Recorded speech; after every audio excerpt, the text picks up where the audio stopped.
Hello, here's part 2 of diet and fasting from my 20s to currently now. So where I left off was I was talking about my late 20s, where I really got interested in a book by this author, excuse me, my nose is itchy, by this author called Wigmore, and the book is called Recipes for a Longer Life. And basically what she's promoting is live foods, which is raw foods.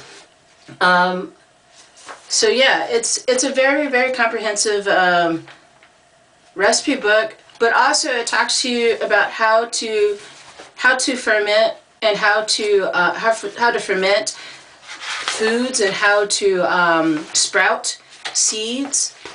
It's really good. It talks about the importance of why you want to sprout your nuts and seeds because of I guess it was like the enzyme inhibitors that are within these nuts and seeds.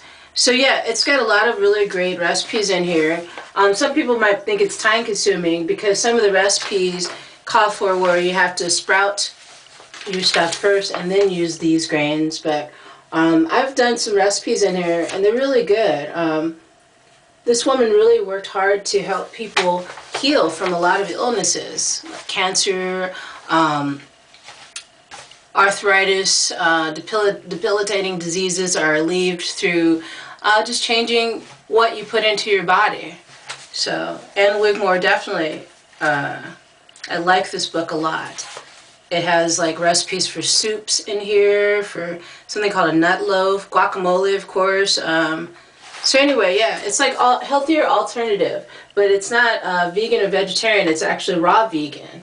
So, very, very good. This author, this lady, she did a lot of great things for this world before she passed away. She's no longer with us. So let me show you another book that really brought it home for me. It was called Conscious Eating, and this is huge. It's like a Bible, Raw Foods Bible, by Gabriel Cousins. And he actually has an institute where he's able to have a bunch of people come there, like they may have like diabetes or obese or cancer, all kinds of maladies and conditions that are making their lives uncomfortable. So they go to his, I guess you could call it a retreat, but it's more like an institute or whatever. But it's where you go there and he teaches you how, based on the Ayurvedic constitution, which is an Eastern Indian philosophy way of eating, that certain people have different doshas. Doshas are just like, it's kind of like personalities and body types. One person can have like there's Vata, Pitta, and Kapha. So I could go further into that if you want me to do a separate video on just about Ayurveda and what I've learned about it. I don't claim to be an expert, but I've read about it and I've seen some videos. I've talked to people a long time ago about it. So yeah, he even, like energy characteristics of 3 doshas. He has recipes in here as well. Talks about why people choose to eat vegetarian. There's the yin and yang, acid-based qualities of food. He breaks it down in that way. So yeah, I got really excited about going raw. So I went raw, and it was raw for quite a while. Then I transitioned into being, let me find the other book. Then I transitioned into being fruitarian because I felt like my system was still clogged up and I still had more cleansing to do. So I talked about what I wanted to find out to cleanse my body even further through, like, I went to it was a chat board where they just talked about raw foods. I think it was called Give It To Me Raw or something. I don't think it's around anymore. But I saw this book recommended by Arnold Ehret. Easy for me to say, huh? And it's called Mucus-Less Diet Healing System. It's pretty cool. I like this guy's work, and I also have his book Rational Fasting, which you can tell I've had it for a while. And he's a very interesting guy because he really did a lot of experimenting on himself as far as diet and eating. He ended up getting to the point where he was thinking the fruit is ultimately the best food for the human being. But in the mucusless diet healing system, he talks about how you transition over into a different way of eating and gives specific diet, not diet, well, yeah, diet, specific foods that you can eat combined together that can help your body flush out foods a lot more safer than, like, say, going fruitarian overnight.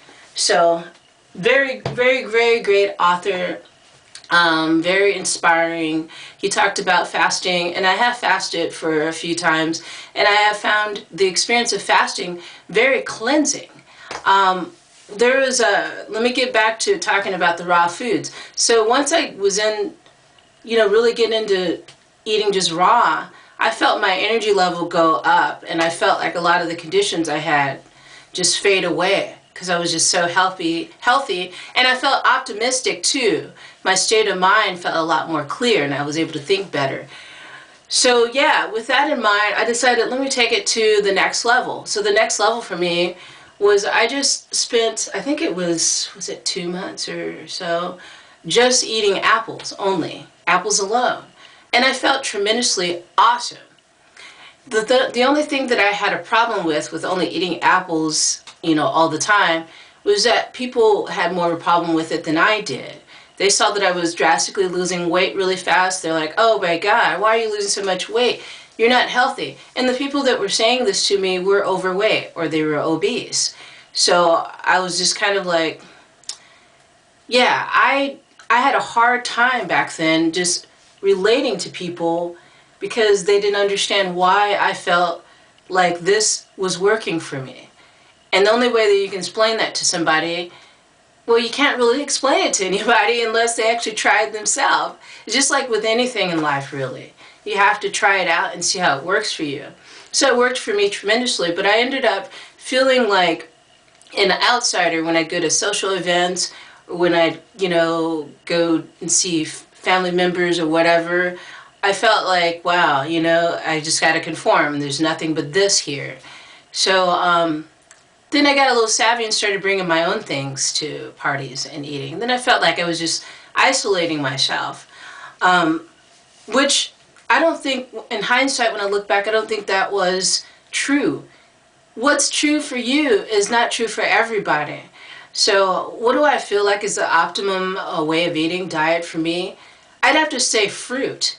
Because when I spent all this time, after I did the fasting on apples for those months, I just went back to eating raw food still. But then I would take like a week where I would just eat nothing but fruit. Then it got to the point where I only wanted fruit. I didn't want greens, I didn't want nuts, or any of that stuff. I just wanted fruit. Because for me it was easy, it was nutritious, and all you had to do is just pick it up and eat it, or peel it and eat it. And I felt like that was the natural state of how I was supposed to be, how I was supposed to sustain myself. I was a lot lighter in weight and a lot lighter in as far as emotional baggage. I felt like a lot of that was able to heal a lot faster.